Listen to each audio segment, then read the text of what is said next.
So now that the project is built, right, and we've added the new Lombok library, what I'm going to do is just to demonstrate, I'm going to remove these getter and setter methods once again, right?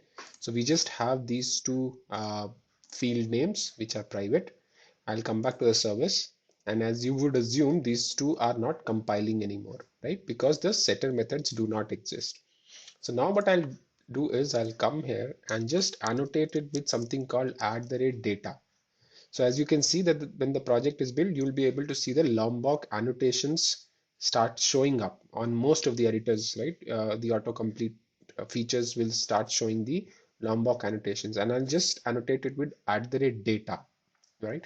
The moment you tell Spring Boot that this is a data class, it will by default generate getter and setter methods, but these will not be shown in to you, of course, right? This will reduce the amount of code that you need to write or the amount of code that is visible to developers, right? But when you compile the code, it will generate the getter and setter method for all these fields, and it will send it in the bytecode. So your code will compile, right? So what I'll just come back to the service class, and as you can see, the code is now compiling. So it has generated the getters and setter methods. It's just that you cannot see them here, right? So this is a very handy library, as you would assume, right? In a single microservice, there might be at least 5 or 6 such posers, if not more, and all of them might have 10 to 15 attributes bare minimum, right? And each of them will have getters and setters method. You also have I think equals and hash code. You can override using this Lombok library as well, right? So there are a lot of handy annotations. Let's just quickly test our changes, as we've maintained that as a practice, that whenever we do even the smallest of change, we'll just test those changes to ensure that the changes are working and they've not broken anything. So we are still expecting hello world test and then Mohit in the name. So let's quickly check if that is coming. Right, so we are back on the browser. I'll just hit it once again. Just to ensure that this is not cached, I'll open a new tab as well. Right, I'll close this one and I'll straight away go and type it once again. And yes, the message is still there and it is working. Right, so that demonstrates the use of the Lombok library.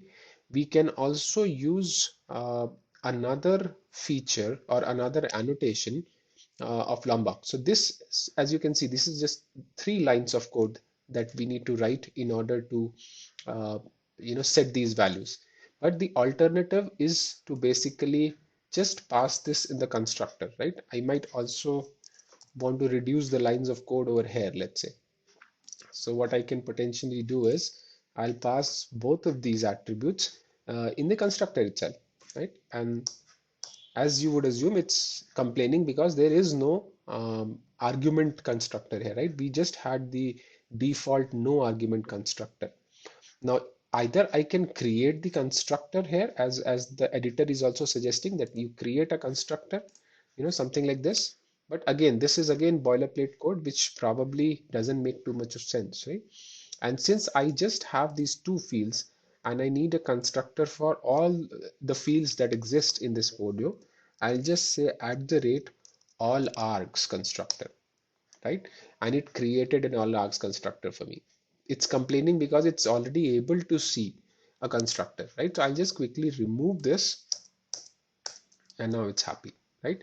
So all args constructor, as the name suggests, is basically creating a constructor with all the fields that are present in this model class, right? I hope that is clear. So with this as well, I don't see a need to actually change this, or I mean test this, but let's quickly just restart and see if the changes are reflecting or at least not breaking anything. Right, so I again just go and refresh this page, and as you can see, it is working just fine, right? There are no issues with this as well.